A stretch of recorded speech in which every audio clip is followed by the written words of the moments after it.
Hi guys, welcome back. तो इस video में हम DPP-3 डिस्कस करने वाले हैं। ठीक है, coming to the first question. Consider two infinite large parallel current carrying sheets, current पर यूनिट लेंथ या unit width in both sheets is 1/√pi। If direction of current is in both sheets is same then find force per unit area. ठीक है, तो इस type के दो infinite sheets हैं। एक शीट की वजह से दूसरे शीट पे फोर्स निकालना है। ठीक है, ऑब्वियसली हमको पता है करंट का सेंस सेम है तो अट्रैक्टिव फोर्स रहेगा, निकालना है कितना फोर्स है। ठीक है, अब हम लोगों को ऑलरेडी पता है कि magnetic field due to a current carrying infinite sheet ना, जिसमें करंट पर यूनिट विड्थ या यूनिट लेंथ k है, μ0k/2 होता है। ठीक है, जैसे कि ये फर्स्ट शीट है, इस फर्स्ट शीट की वजह से मैग्नेटिक फील्ड इस रीजन में इस तरफ होगा, ठीक, और ऊपर वाले रीजन में इस तरफ होगा ना। अब ऊपर वाला पार्ट से तो कोई मतलब है नहीं, इस वाला मैग्नेटिक फील्ड से मतलब है। ठीक है, आप क्रॉस प्रोडक्ट रूल से ऑब्वियसली निकाल सकते हैं कि इस पर्टिकुलर सेकंड शीट पे force towards the first sheet रहेगा ना, I into L cross B. ठीक है, और वो फोर्स का वैल्यू कितना होगा? फोर्स का वैल्यू होता है वही I into L cross B, फॉर्मूले से निकालेंगे। ठीक, तो B1 का वैल्यू पता है μ0k/2, k का वैल्यू पता है √pi, where k is equal to √pi नहीं 1/√pi।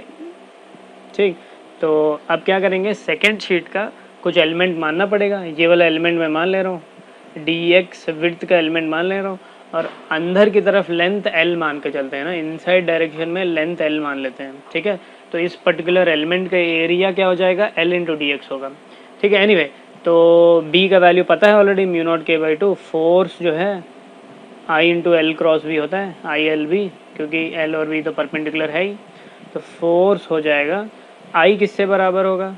करंट जो है पर यूनिट विड्थ 1/√pi है, तो ये हो जाएगा dx into K into L into B. B का वैल्यू μ0 इंटू k/2। ठीक है, जिसमें से एरिया कितना है? dx इंटू एल है, तो फोर्स पर यूनिट एरिया कितना हो जाएगा? F/dx into L. ये किससे बराबर हो रहा है? μ0 इंटू k²/2 ना, k का वैल्यू लगा लेंगे, आंसर आ जाएगा। ठीक है, moving on to the next question. ठीक है, two uniformly charged concentric rings हैं of radius r and 2r। Total charge in पे, एक पे Q1 है, दूसरे पे Q2 है। बोथ रिंग्स को रिवॉल्व कर रहे हैं, सेम सेंस में रिवॉल्व कर रहे हैं, तो सेम डायरेक्शन का करंट बनेगा अगर चार्ज सेम है, with same angular velocity about it axis. If net magnetic induction at centre, नहीं, at distance r from centre अगर 0 है तो Q1/Q2 का रेशियो निकालना है। ठीक है, 100% Q1/Q2 का रेशियो नेगेटिव होना चाहिए, क्योंकि अगर सेम सेंस में दो लूप्स को, ये दोनों लूप्स हैं, इन दोनों लूप्स को अगर सेम सेंस में रोटेट करेंगे, अगर दोनों चार्जेस पॉजिटिव ही है, ठीक है, तो क्या होगा? मैग्नेटिक फील्ड 0 हो ही नहीं सकता है, सही है ना, क्योंकि करंट सेम डायरेक्शन बनेगा। तो पक्का एक पॉजिटिव है तो एक नेगेटिव है, वैसे देख सकते हैं सारे ऑप्शंस में नेगेटिव है। ठीक है, अब एक वायर की वजह से, इसके वजह से, ये फर्स्ट वायर मान लेते हैं, ये सेकंड वायर मान लेते हैं। ठीक है, तो फर्स्ट वायर की वजह से अगर राइट साइड है तो सेकंड वायर की वजह से लेफ्ट साइड होना चाहिए। वैसे एक करंट कैरिंग वायर की वजह से मैग्नेटिक फील्ड कितना है, वो फॉर्मूला ये रहा। ठीक, इसको मैग्नेटिक मोमेंट की तरह भी याद रख सकते हैं, अगर क्लास याद है तो क्लास में डिस्कस किया हुआ है। ठीक है, अब क्या है, एक B1 है, दूसरा B2 है। ऑल्सो अगर करंट निकालना है वो किससे बराबर होगा? चार्ज इंटू फ्रीक्वेंसी, जो कि Q इंटू ω/2π के बराबर होगा ना। अब I1 किससे बराबर होगा? Q1 into ω/2π। I2 किससे बराबर होगा? Q2 into ω/2π। ठीक है, रेशियो निकालना है Q1:Q2। अब ये I1 और I2 करंट्स की वजह से, जिसमें I1 का रेडियस R है, I2 वाला करंट लूप का रेडियस 2R है, और distance from centre of both loops R है, इन दोनों के वजह से नेट मैग्नेटिक फील्ड 0 होना चाहिए, यानी कि B1 + B2 = 0। बस फॉर्मूला लगा लेंगे, इसमें से वो μ0/4π कट जाएगा, वो 2 कट जाएगा, करंट में Q इंटू ω/2π, ओमेगा और 2π कट जाएगा, खाली Q बचेगा। तो Q1 into R² plus x² का वैल्यू R² है, प्लस Q2 इंटू 2R का होल स्क्वायर बाई 2R का होल स्क्वायर प्लस x² का वैल्यू R² पावर 3/2 ना, ये दोनों का समेशन 0, या इन दोनों का रेशियो निकालना है Q1/Q2। यहाँ से आ जाएगा Q1/Q2 ऑब्वियसली नेगेटिव है, दिखाता है कि एक चार्ज नेगेटिव है, और जब सेम सेंस में रोटेट करेंगे तो एक करंट अगर क्लॉकवाइज है तो दूसरा करंट एंटी क्लॉकवाइज होगा, ताकि मैग्नेटिक फील्ड उस पर्टिकुलर पॉइंट पे 0 हो। ठीक है, नेक्स्ट क्वेश्चन। ठीक है, coming to the third question. इस क्वेश्चन में हमारे पास एक नॉन यूनिफॉर्म कंडक्टर है, non uniform in the sense जिसका कंडक्टिविटी यहाँ देखो, conductivity rho equal to rho not cos theta है, ठीक है। एनीवे तो ये एल लेंथ का एक सेमी सिलेंडर टाइप का एक कंडक्टर है, इसका लेंथ एल अंदर या बाहर की तरफ है, इसका क्रॉस सेक्शन जो भी दिया है, ये जो भी दिया है ये क्रॉस सेक्शन व्यू है, ठीक है।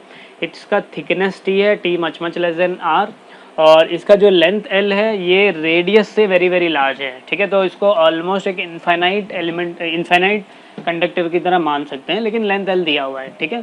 तो अब क्या कर रहे हैं, एक बैटरी कनेक्ट कर रहे हैं, ऊपर या नीचे इसका पॉजिटिव टर्मिनल है, बैटरी का ईएमएफ ई है। तो ये सारे एलिमेंट्स को ऐसे कई सारे स्मॉल पार्ट्स में डिवाइड कर सकते हैं जो कि सारे पैरेलल में लगे हुए हैं। हर एलिमेंट के अक्रॉस ईएमएफ कितना है, हर एलिमेंट के अक्रॉस ईएमएफ ई के बराबर है, ठीक है। तो इस टाइप का ये नॉन यूनिफॉर्म कंडक्टिविटी का कंडक्टर के वजह से पॉइंट ओ पे मैग्नेटिक फील्ड निकालना है, ठीक है। तो थोड़ा सा ज़रा देखना प्रॉपर्ली, इस डायग्राम में थोड़ा सा प्रॉब्लम है, ठीक है। मान के चलते हैं कि इस टाइप का कंडक्टर है, वर्टिकल से एंगल थीटा ले रहे हैं, तो ऐसे टू सिमेट्रिकल एलिमेंट्स लेते हैं, यहाँ वाला एक एलिमेंट और यहाँ वाला एक एलिमेंट, इन दोनों के वजह से देखते हैं कि मैग्नेटिक फील्ड रिजल्टेंट किस तरफ आएगा, ठीक है। तो ऑब्वियसली मैं करंट बाहर की तरफ ले रहा हूँ, अंदर की तरफ भी ले सकते हैं। राइट हैंड थंब रूल के वजह से एक एक का डायग्राम बना लेते हैं, ऐसे ही क्लास में भी सिखाया था। तो राइट हैंड थंब रूल की वजह से इस पर्टिकुलर एलिमेंट की वजह से मैग्नेटिक फील्ड का डायरेक्शन किस तरफ रहेगा, ऐसे ना, इस डायरेक्शन में रहेगा परपेंडिकुलरली, ठीक है। ये थीटा, तो ये थीटा होगा, इसका लेफ्ट वाला कॉम्पोनेंट होगा डी बी, अगर मैग्नेटिक फील्ड है तो डी बी कॉस थीटा, और ऊपर वाला कॉम्पोनेंट होगा डी बी साइन थीटा, ठीक है। ये लेफ्ट वाला एलिमेंट की वजह से।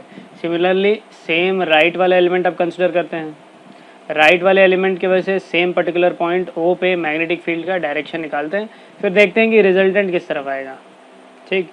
ये थीटा है, इस पर्टिकुलर पॉइंट पे फिर से राइट हैंड थंब रूल लगाऊंगा तो मैग्नेटिक फील्ड किस तरफ आएगा, आर से परपेंडिकुलर इस तरफ आएगा डी बी, ठीक है। फिर से ये थीटा, ये 90 माइनस थीटा, तो ये वाला एंगल थीटा, तो इसका क्या हो जाएगा, इस तरफ डी बी कॉस थीटा होगा, और डाउनवर्ड डायरेक्शन में क्या होगा, डी बी साइन थीटा होगा। तो ऐसे सारे सिमेट्रिकल एलिमेंट्स की वजह से ये ऊपर और नीचे वाला पार्ट कट जाएगा, बचेगा क्या, खाली लेफ्ट साइड वाला। तो बी रिजल्टेंट लेफ्ट साइड है अगर मैं करंट को आउटवर्ड डायरेक्शन में लेता हूँ, ठीक है। तो ये सब अब साइड में रखते हैं, ठीक। अब देखते हैं इस पर्टिकुलर जो भी एलिमेंट मैंने अब बनाया है, इसको मैं इंटीग्रेट करूंगा 0 से π/2 तक और डबल कर लूँगा, क्योंकि लेफ्ट साइड भी इतना ही कंपोनेंट आएगा, ठीक है। तो इस पर्टिकुलर एलिमेंट, जहाँ पे ये जो एलिमेंट कंसिडर करेंगे ना, वो किस टाइप का एलिमेंट होगा। ऑब्वियसली सर्कुलर इंटीग्रेशन में हमेशा बोला था एंगल थीटा पे एक एलिमेंट कंसिडर करेंगे, ठीक है। फिर से वो सेमी सर्कुलर लूप बना रहा हूँ, एक वाई एक्सिस से एंगल थीटा पे ये वाला एलिमेंट है जिसका लेंथ आर डी थीटा होगा, ये वाला लेंथ ना आर डी थीटा होगा, और लेकिन थिकनेस भी है इसका ना, थिकनेस कितना है, ये पूरा ये पर्टिकुलर थिकनेस कितना है, ये थिकनेस दे दिया है, ये थिकनेस टी है, ठीक है। तो क्रॉस सेक्शन एरिया क्या होगा, are D theta into T, और लेंथ कितना है, एल है। तो ये जो एलिमेंट बनेगा अंदर की तरफ एल लेंथ तक, ये जो एलिमेंट बनेगा जिससे करंट बाहर की तरफ निकल रहा है, इसके वजह से ये रेजिस्टेंस कितना होगा, खाली इस एलिमेंट का रेजिस्टेंस, ठीक है। आर लिख दे रहा हूँ, इससे बराबर रो एल बाई ए, रो का वैल्यू कितना है 1/σ0 cos theta into length L upon area कितना है R D theta into T, ठीक है। ये इस पर्टिकुलर एलिमेंट का रेजिस्टेंस है, ठीक है। करंट कितना होगा, I equal to V by R, I equal to E M F by R, और इस एलिमेंट के वजह से वहाँ पे मैग्नेटिक फील्ड कितना होगा, D B is equal to infinite current की वजह से mu naught I by, infinite current carrying wire की वजह से mu naught I by 2 pi R, mu naught I का value E M F E by ये वाला रेजिस्टेंस आर लगाएंगे बाई 2 पाई, अच्छा ये रेजिस्टेंस है इसको आर नॉट बना ले रहा हूँ, बाई 2 पाई रेडियस आर, ठीक। अब मुझे रिजल्टेंट मैग्नेटिक फील्ड किससे बराबर होगा, डी बी कॉस थीटा का इंटीग्रेशन करना है 0 से π/2 तक और इसको डबल करना है, ठीक है। डी बी का वैल्यू सब्स्टिट्यूट करो वहाँ पे ना, और फिर इसको इंटीग्रेट करो 0 से π/2 तक और डबल करो, आंसर आ जाएगा, ठीक। Okay, coming to the next question, question number 4। इस क्वेश्चन में 3 आइडेंटिकल कैपेसिटर्स हैं, ईच ऑफ कैपेसिटेंस C, और ऐसे थ्री रेजिस्टर्स भी दिए हुए हैं, ठीक है। और निकालना है in steady state potential difference across C3 निकालना है, ठीक है।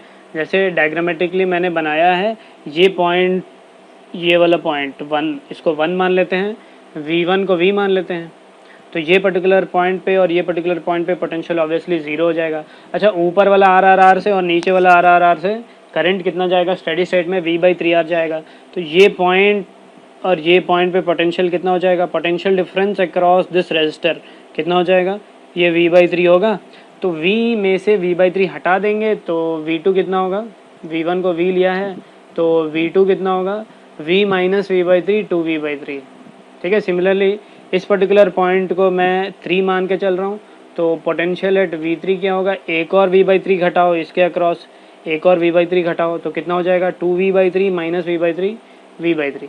अच्छा, अब ये बीच वाला पॉइंट जो कि मैं ब्लैक मार्क से मार्क किया हूँ, इसको रेड बना रहा हूँ, ये वाला, ये पर्टिकुलर पॉइंट पे पोटेंशियल कितना है ये मुझे नहीं पता है, उसको पोटेंशियल x मान लेते हैं, ठीक है। अब वैसे भी हमको पोटेंशियल डिफरेंस अक्रॉस C3 निकालना है, ठीक है। अब क्लियरली दिख रहा है कि जो फर्स्ट R ऊपर वाला ये वाला ये C1 और C2 जो कैपेसिटर्स है, क्लियरली दिख रहा है C1 और C2 जो कैपेसिटर्स हैं ये दोनों पैरेलल में है फ्रॉम पॉइंट 2 to x। 2 का पोटेंशियल वैसे पता है तो डायग्राम बना लेते हैं।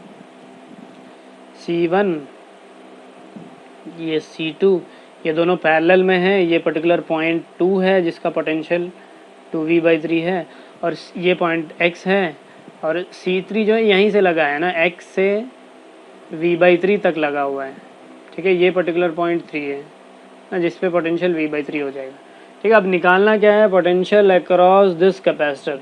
क्लियर सीरीज पैरेलल क्वेश्चन है, ये इतना ही है, ठीक है। तो ये C और C जोड़ के क्या हो जाएगा, 2C हो जाएगा, और ये कितना है, C है, ये 2C है, ये C है, यहाँ से यहाँ तक पोटेंशियल डिफरेंस कितना है, 2V/3 माइनस V/3, तो ये कितना है, V/3। अब पोटेंशियल डिफरेंस अक्रॉस दिस निकालना है ना, पोटेंशियल नहीं निकालना है, पोटेंशियल डिफरेंस अक्रॉस दिस में पोटेंशियल डिफरेंस कैसे स्प्लिट होगा, इन्वर्सली प्रोपोर्शनल टू C। तो 2C upon C plus 2C into V/3 करूँगा तो आंसर आ जाएगा, तो आंसर कितना है 2V/9, ठीक है। वैसे यहीं से हम लोग सीधा मार्क कर सकते थे, अगर ये पोटेंशियल डिफरेंस V/3 है तो पक्का C के अक्रॉस पोटेंशियल डिफरेंस V/3 से कम होगा, V/3 से कम क्लियरली दिख रहा है, एक ही ऑप्शन है, तो यही मेरा आंसर है ना, कंप्लीट करने की भी ज़रूरत भी नहीं थी, ठीक। Okay, moving on to the next question. Question number 5, bulb V1 V2 B3 B4 have rating 60 watt by 2000, ठीक है। तो यहाँ पे मैं लिख देता हूँ B1 B2 B3 और B4 इनका रेटिंग है 60 वाट अपॉन 200 वोल्ट, ठीक।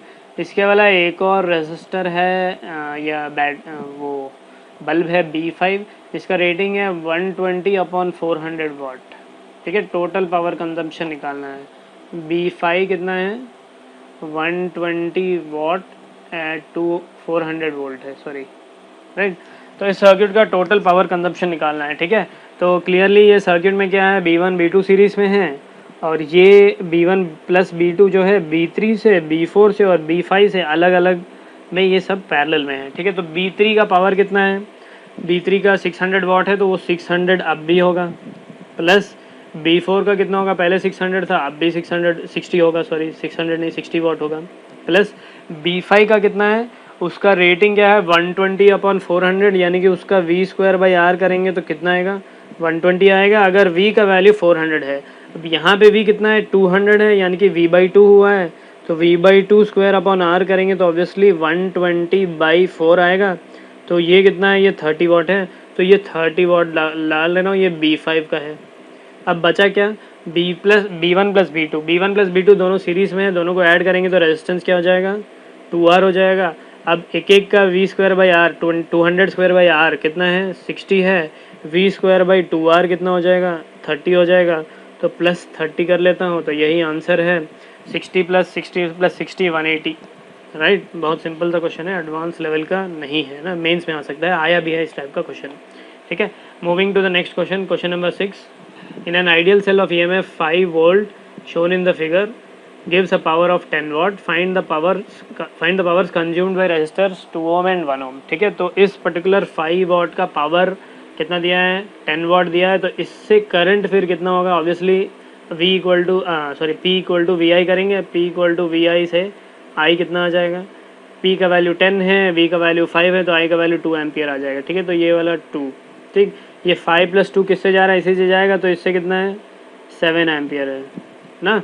अब क्या निकालना है, पावर्स ऑफ 2 ओम एंड 1 ओम। 2 ओम का क्या हो जाएगा, I square R, 2 square into 2 तो वो 8 हो जाएगा, और 1 ओम का क्या होगा, I square R, 7 square into 1 ना, 7 स्क्वायर 49 इंटू 1 49, तो 8 watt and 49 watt, that is the answer. Okay, moving on to the next question.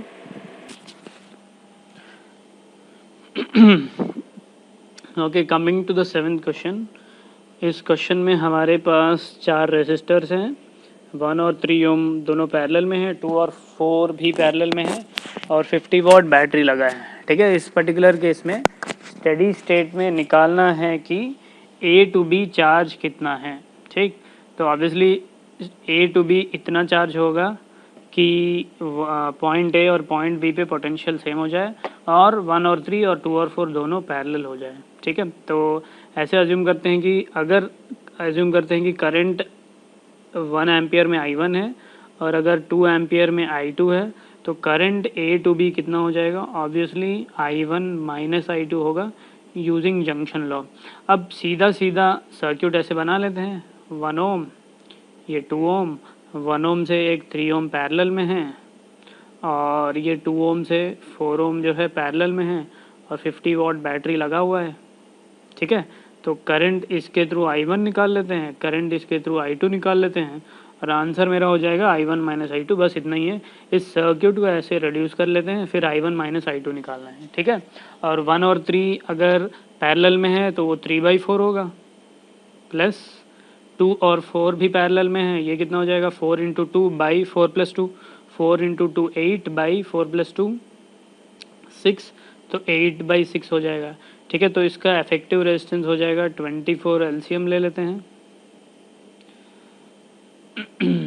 ठीक है, 12 एलसीएम ले लेते हैं, 9 + 16, तो 25/12 है, राइट, तो 25/12। अच्छा, तो इफेक्टिव रेजिस्टेंस ये दोनों को ऐड करते हुए कितना आएगा, 25/12 ओम आएगा। तो बैटरी से कैपिटल I करंट कितना हो जाएगा, I = V/R, 50/25/12, ये कितना आएगा 24 एम्पियर आएगा। ठीक है, अब ये 24 एम्पियर पहले 1 और 3 में स्प्लिट होगा, फिर 2 और 4 में भी स्प्लिट होगा। ठीक है, तो करंट थ्रू 1 ओम कितना हो जाएगा, 3/3 + 1 4 इंटू 24, 18 एम्पियर।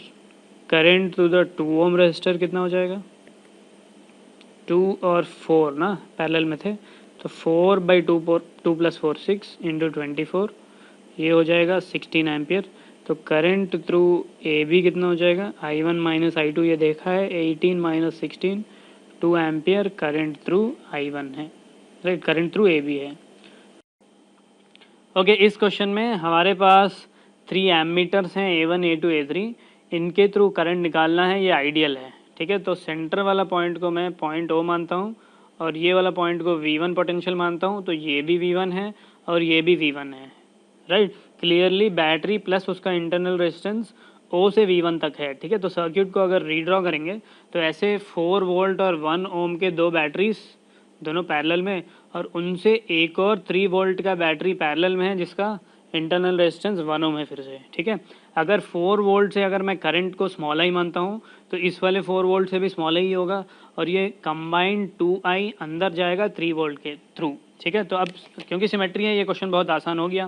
ठीक है, अब किरचॉफ लूप लॉ लगा देते हैं, 4 - I × 1 माइनस 2 इंटू 2I × 1 -3 = 0, यहाँ से I का वैल्यू आ गया 1/3।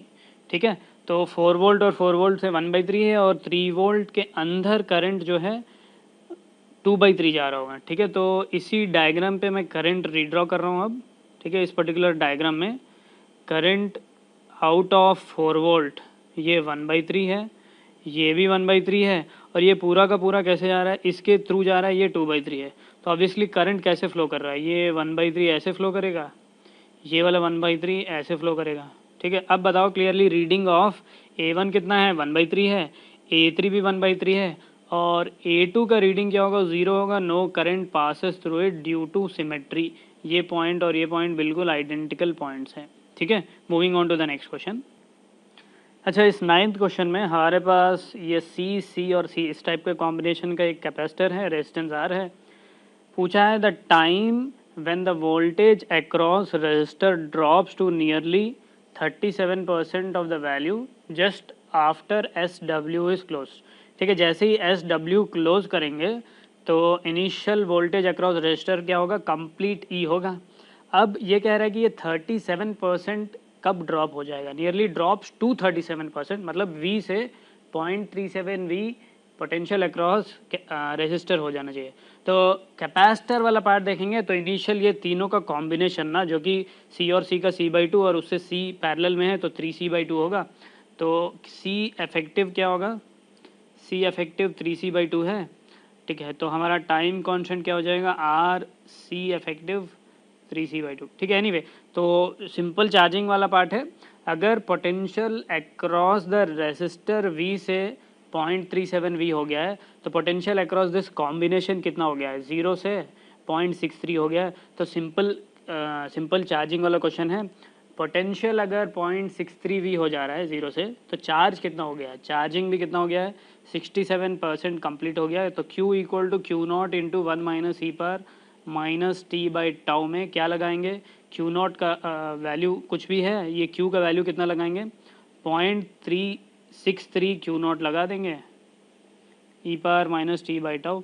यहाँ से टी का वैल्यू जो भी आएगा वही मेरा आंसर है। टाउ का वैल्यू दिया है, आर दिया हुआ है, सी दिया हुआ है, ऐसे सॉल्व करेंगे तो बहुत आराम से हो जाएगा। ठीक है, moving on to the next question. ठीक है, इसमें क्या है, ए बी एक पोटेंशियोमीटर वायर है जिसका रेजिस्टेंस 0.09 ओम पर सेंटीमीटर है। ठीक है, 0.09 ओम पर सेंटीमीटर। तो total resistance of the potentiometer wire क्या होगा, 0.09 इंटू टोटल 100 सेंटीमीटर है तो 9 ओम है। ठीक है, अब इसमें क्या है, हमारा जो ओरिजिनल पोटेंशियोमीटर सर्क्यूट है उसमें एक 10 वोल्ट का बैटरी है, उसका इंटरनल रेजिस्टेंस मान लेते हैं वो जो भी दिया है वो 1 ओम है, और ये पूरा रेजिस्टेंस कितना है, 9। तो उस वाले सर्क्यूट में करंट कितना हो जाएगा, 10/10 1 एम्पियर होगा। ठीक है, total potential drop across the potentiometer wire कितना होगा, I इंटू आर 1 इंटू 9, ये 9 वोल्ट हो जाएगा। ठीक है, तो मैक्सिमम कितना पोटेंशियल ये मेजर कर पाएगा, ऑब्वियसली इस पर्टिकुलर पोटेंशियोमीटर से जो एक्सटर्नल रेजिस्टेंस होगा वो मैक्सिमम 9 वोल्ट ही हो सकता है, क्योंकि उससे ज़्यादा होगा तो गैल्वेनोमीटर का रीडिंग कभी भी 0 नहीं होगा। ठीक है, तो answer C, can not read या can not measure potentials greater than 9 volts. ठीक है, moving on to the next question. ठीक है, ये 11th क्वेश्चन जो है लीकी कैपेसिटर का क्वेश्चन है। ठीक है, in the given circuit diagram a capacitor which is initially uncharged is connected to an ideal cell of EMF E through a resistor R. एक रजिस्टर आर है external, इसके अलावा एक कैपेसिटर है जिसका कैपेसिटेंस C है, और इसके अंदर जो डाइलेक्ट्रिक फिल करने के बाद इसका जो रेजिस्टेंस आ रहा है वो R ही है ना, और ये डाइलेक्ट्रिक फिल करने के बाद जो कैपेसिटेंस है वो C है। ठीक, तो इसका ये डिफरेंट केसेस निकालना है कि चार्ज फाइनल कितना होगा, मैक्सिमम चार्ज कितना होगा। ठीक है, जब चार्ज मैक्सिमम होगा तो करंट कितना होगा। ठीक है, ये सब ऑप्शंस देख लें। तो ये सर्क्यूट लीकी कैपेसिटर का सर्क्यूट हमेशा ऐसे होगा। ठीक है, तो बैटरी है E, वो रेजिस्टेंस है R, और ये कैपेसिटेंस है, और इस कैपेसिटेंस के थ्रू करंट भी पास कर लेगा। वैसे लिखने के बजाय, वैसे अज्यूम करने के बजाय एक पैरेलल रेजिस्टेंस जिससे करंट पास कर ले रहा है। ठीक है, तो जो करंट पास करेगा वो ऑब्वियसली कैपेसिटर पे नहीं आएगा, तो बिल्कुल ऐसे पैरेलल ले सकते हैं। ठीक है, अब ये तो फिर से बहुत सिंपल सा चार्जिंग सर्किट हो गया। इफेक्टिव टाउ कैसे निकालेंगे, एक्रॉस कैपेसिटर ना, एक्रॉस कैपेसिटर ये वाला पॉइंट बैटरी को शॉर्ट कर देंगे, across capacitor potential effective resistance निकालेंगे, कितना होगा, ये R और R दोनों क्या है, पैरेलल में है, राइट। तो इफेक्टिव रेजिस्टेंस कितना हो जाएगा, R/2, तो टाउ कितना हो जाएगा, R effective into C, R/2 into C। ठीक है, और also potential across steady state में क्या होगा, चार्ज करंट ऐसे फ्लो कर रहा होगा, ठीक। तो पोटेंशियल अक्रॉस द कैपेसिटर कितना होगा स्टेडी स्टेट में, पोटेंशियल अक्रॉस कैपेसिटर इन स्टेडी स्टेट कितना होगा, ये V/2 होगा ना ऑब्वियसली, ठीक है। तो स्टेडी स्टेट चार्ज Q0 कितना है, C इंटू E/2 ना, V नहीं E/2 लिया है, C इंटू E/2, ठीक है। अब चार्ज क्या हो जाएगा, Q equal to Q0 into 1 minus e power minus T by tau, tau का वैल्यू RC/2, ये हो गया। अब देखो ऑप्शन क्या है, मैक्सिमम चार्ज स्टेडी स्टेट में कितना हो जाएगा, C/2, फर्स्ट ऑप्शन सही है। When the charge on capacitor is maximum current in the circuit कितना है, करंट इसमें खाली जाएगा, कितना जाएगा, E/2R जाएगा ऑब्वियसली, E/2R ये स्टेडी स्टेट का करंट है, ठीक है। Third option when charge on capacitor, तो ये तो हो गया है। तो मैक्सिमम चार्ज कितना है, C/2, ये भी हो गया। First charge as a function of time, यही है, ये भी सही है। तो all of the 4 are correct, ठीक है। घबराने की बात है ही नहीं, बहुत सिंपल सा क्वेश्चन है, ठीक है। Moving on to the next question, ठीक है। इस क्वेश्चन में थोड़ा सा मिस्टेक है, charge flown through the battery after closing the switches, मतलब ये है कि पहले से जब स्विच ओपन है ऑलरेडी ये स्टेडी स्टेट में है, और फिर जब स्विच क्लोज करते हैं तो निकालना क्या है, charge flow through the battery निकालना है, ठीक है। इसमें ये देखो, जो चार्ज बैटरी से फ्लो करेगा उसको तो वापस आना ही है, ठीक है। ऑब्वियसली फिर वो 30 माइक्रोफैरेड पे जो चार्ज है वही चार्ज थ्रू द बैटरी होगा कि नहीं होगा, बिल्कुल इस चीज़ को एक्सप्लॉइट करते हुए करेंगे। तो बहुत ही सिंपल सा क्वेश्चन है, ये सारे है तो एडवांस के क्वेश्चन, लेकिन थोड़ा सा दिमाग लगाएंगे तो बहुत ज़्यादा सिंपल क्वेश्चन है, ठीक है। तो इनिशियल सर्क्यूट क्या है, 10 ओम बैटरी, 20 माइक्रोफैरेड कैपेसिटर, फिर इससे 30 माइक्रोफैरेड कैपेसिटर सीरीज़ में। तो effective capacitance 30 into 20 600 by 30 plus 20 50, तो C इफेक्टिव हो जाएगा C1 C2 by C1 plus C2, ठीक। तो कितना 12 माइक्रोफैरेड। तो कितना चार्ज बैटरी से फ्लो करेगा और कितना आएगा उस 30 माइक्रोफैरेड पे, Q equal to C effective into V 120 microcoulomb, ठीक है। तो खाली ये 30 वाला मैं ड्रॉ कर रहा हूँ क्योंकि इस क्वेश्चन को इसी से मतलब है। तो इस पर कितना है, 120 माइक्रोकुलम चार्ज है, ठीक है। अब वो स्विच क्लोज करने के बाद अगर पूछता है कि बैटरी से कितना चार्ज निकला, ये तो बहुत सिंपल है। अगर पूछता है कि स्विच से कितना चार्ज फ्लो कर रहा है, ये सब के लिए करना पड़ेगा, लेकिन इस पर्टिकुलर केस में ये है सिचुएशन। तो जो भी चार्ज एक्स्ट्रा इससे फ्लो किया होगा वो पक्का किस पे आया होगा, इस प्लेट पे तो आया ही होगा, क्योंकि वापस बैटरी में तो आएगा ही आएगा, ठीक है। इस सिचुएशन में फिर से स्टेडी स्टेट में चार्ज क्या है, 20 और 30 को मिला के इफेक्टिव कितना हो जाएगा, ये दोनों को मिला के ये 30 माइक्रोफैरेड होगा, ये 30 भी है, ये दोनों को जोड़ के कितना हो जाएगा, 15 माइक्रोफैरेड है क्योंकि पैरेलल में है, ठीक।